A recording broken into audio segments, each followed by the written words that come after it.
En 2017, le programme Air Miles Detour a nommé Morin Heights parmi une des 5 communautés canadiennes avec un héritage musical important, et c'était la seule municipalité nommée qui était située au Québec. C'est ce qu'on lit dans la description du film La musique, langue officielle de Morin Heights. On est donc aujourd'hui en studio avec M. Robert Chartrand, directeur des promotions de l'Association historique de Morin Heights, et Douglas Stewart, narrateur et créateur du film et directeur de l'Association historique de Morin Heights. Donc, pour commencer, est-ce que vous pouvez nous parler un petit peu de la création de ce film, comme un peu le behind the scenes, de ce qui vous a poussé à créer ce film? Bon, la raison qui nous a poussé à créer ce film, c'est qu'il y a un historique musical de musique live qui est méconnu et qui n'est connu que des gens proches de la municipalité, mais qu'au fil des années, c'est développé. Et ce que ça a fait, c'est que ça nous a amené à une création qui était le folks, super folks. Et puis le super folks, dans le fond, c'est faire revivre un peu ce qui s'est passé. Et parallèlement à ça, de se retrouver avec quelque chose que les jeunes ne connaissaient pas non plus, qui s'appelle le Roses Cantina, qui, elle, cette boîte à chansons, finalement, qui, elle, a réussi à amener des gens à peu près partout, dans l'époque où c'était les Peas, quand j'ai les Peas, entre autres, c'était des draft... En français, c'est les gens qui ont déserté. Draft Dodger, en anglais. Oui, c'est ça, Draft Dodger, qui, eux, ont déserté pour ne pas aller faire la guerre du Vietnam. Il y en a beaucoup qui se sont retrouvés à Morin Heights, dont ces gens-là aussi aimaient la musique. Puis ça a attiré, ça a fait une vie extraordinaire au centre du village. Et puis aussi arriver à une conclusion pour dire comment ça se fait qu'un petit village d'à peine 2000 habitants, au nord de Montréal, les gens partaient de partout pour venir chez nous. 2000 habitants, tu sais, mais c'est ça, c'est toute cette histoire-là. Puis avec les années, bien, il y a eu le studio, là je fais un peu un résumé, le studio de Andrew Perry, qui était dans le fond un studio de calibre international, qui a amené, bien, comme on disait tantôt, les Bee Gees, David Bowie, Rush, je ne sais pas combien. Ah non, Ouais. C'était la place.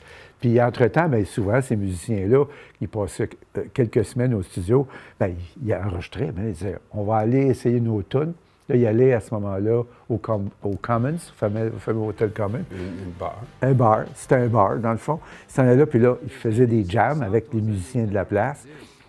Et je dirais qu'à une autre époque, si tu avais la chance d'aller prendre une bière là-bas, tu pouvais à ce moment-là avoir un spectacle, les gens que tu ne penserais jamais voir, tu sais. Puis la chanson thème du film de Saturday Night Fevers, bien, c'est les Bee Gees qui l'ont enregistré à Morin Heights au studio. Fait que c'est un peu tout ça qu'on voulait rappeler. Puis le fait qu'il y avait beaucoup de musique live, puis de party live à l'époque. Toujours. En fait, toujours. Mais j'ai vécu toute l'expérience comme citoyen de Morin Heights. Une des raisons que j'ai déménagé à Morin Heights, c'est à cause de la musique. Et il y avait toujours une atmosphère très intéressante. Il y avait des artistes, des poètes, les musiciens. C'était un petit village très culturel, artistique, pas seulement le ski. Est-ce que c'est avec votre expérience à Morin Heights que vous avez su trouver tous les intervenants puis toutes les personnes qui racontent leurs anecdotes à travers le film? Donc, oui, je les connais une bonne partie. Et le réalisateur du film, Daniel Voyer, aussi est un musicien. Alors, il connaît beaucoup d'autres mondes. Je pense qu'il y a 25 personnes, des interviews, quelque chose comme ça dans le film. C'est beaucoup, oui. La plupart restent toujours à Morin Heights. Il y a aussi, je pense que c'était la propriétaire de Roses Cantina, qui est aussi dans le film, qui parle aussi de son expérience. Oui, et qui, 50 ans plus tard, comme elle dit, « J'ai pas compris ». On est toujours ici. Oui, toujours là, puis elle fait toujours c'est elle qui s'occupe de la chorale encore, plein de choses, là. C'est vraiment spécial, c'est le fun. Et l'ancien propriétaire du bar Commons est dans le film aussi, M. Trevor. Alors, il a une vaste expérience dans la musique à Morin Heights. Puis, vous me disiez tantôt que ça a pris environ 2 ans de créer le film. Est-ce que vous pouvez me parler un petit peu de ce processus-là, de comment est-ce que vous avez commencé ça, comment est-ce que l'idée vous est venue? Mais c'était Daniel Voyer qui nous approche. il y a 2 ans. Avait déjà fait un film sur Gore, que vous avez... Oui, Le Triomphe de la nature. C'est ça, oui. J'ai été impliqué un peu aussi avec ça. Et il a suggéré qu'on fait le film. Alors, on avait dit oui comme groupe. On a essayé de ramasser les fonds, les subventions, et on a réussi beaucoup. Le MRC, le gouvernement, la municipalité, tout le monde nous a donné l'argent nécessaire pour faire un film. Et on a joué avec des thèmes différents. Et quelques mois plus tard, il a commencé de filmer, d'avoir des entrevues. Et progressivement, on avait un film de 3h30 à un moment donné. Alors, évidemment, il fallait le couper beaucoup de place.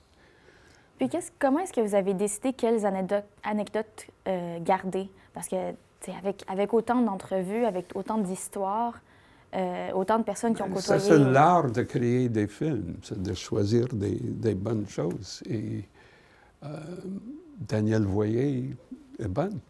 Ça prend beaucoup d'imagination. Puis, parce qu'aussi, quand tu as accumulé, comme dit Don, 3 heures, 3h30 de film, puis il faut réduire à quelque part. C'est... Et on avait quelques 100 heures de tournage. Ouais.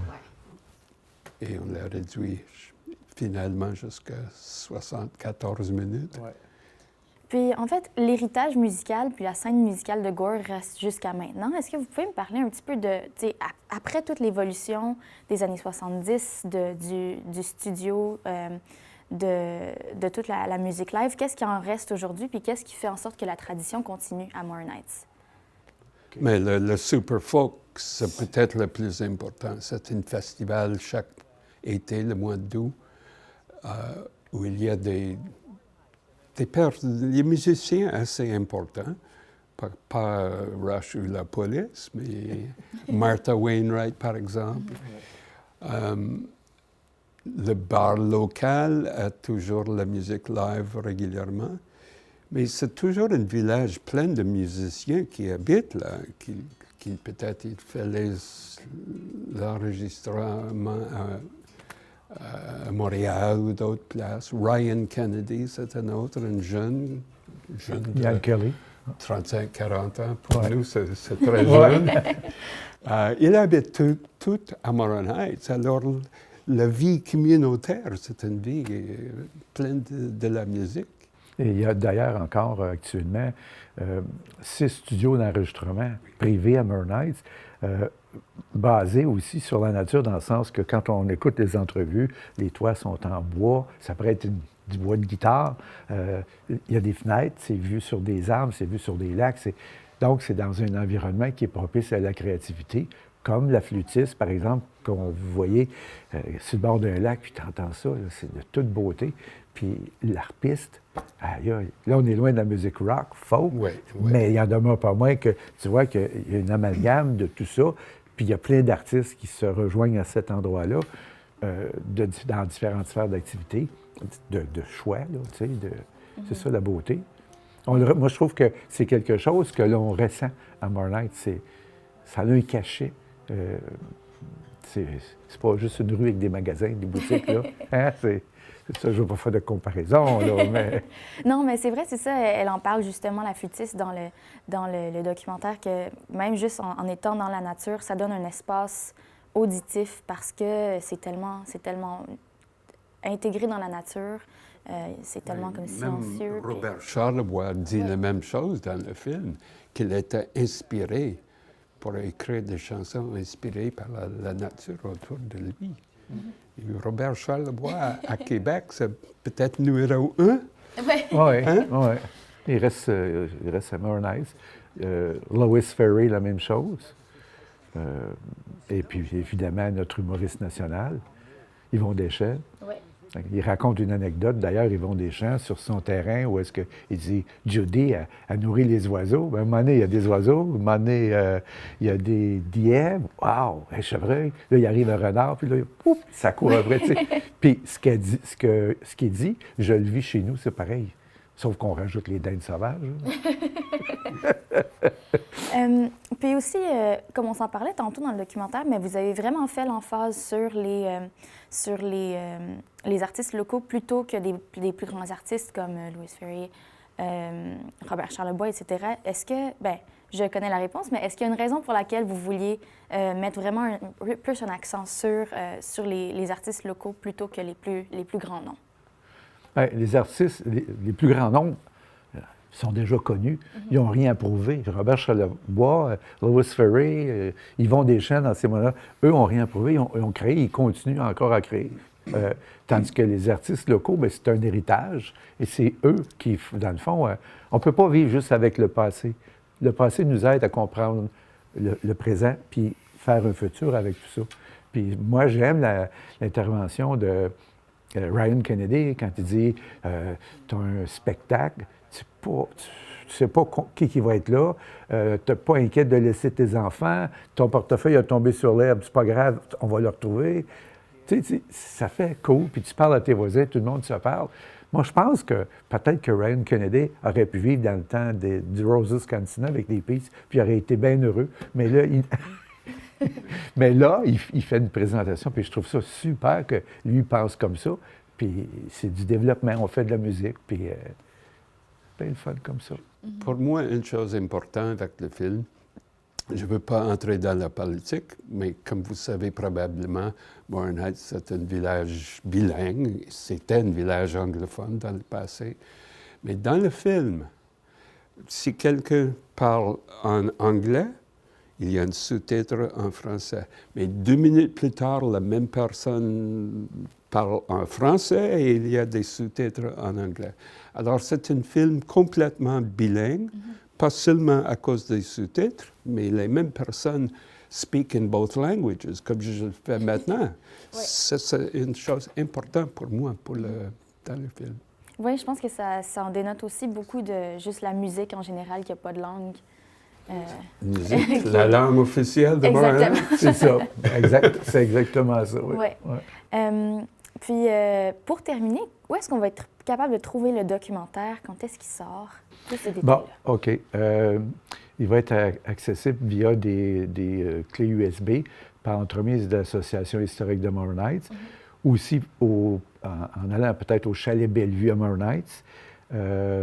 Ça va être possible de le faire. Puis peut-être que vous autres, si le film, à ce moment-là, vous pouvez, en faire une télédiffusion, puis le mettre à un programme pour que les gens qui sont Vidéotron, qu'on disait, qui puissent à ce moment-là dire « Ah, tiens, à ce soir, c'est le film de Morin Heights, on écoute ça. 1h15, c'est pas un film de 2 heures, 2h30, ça s'écoute bien, puis vous pouvez même écouter ça avec du popcorn, des chips, du cœur. » Non, mais c'est vraiment... Ou encore, en grattant votre guitare.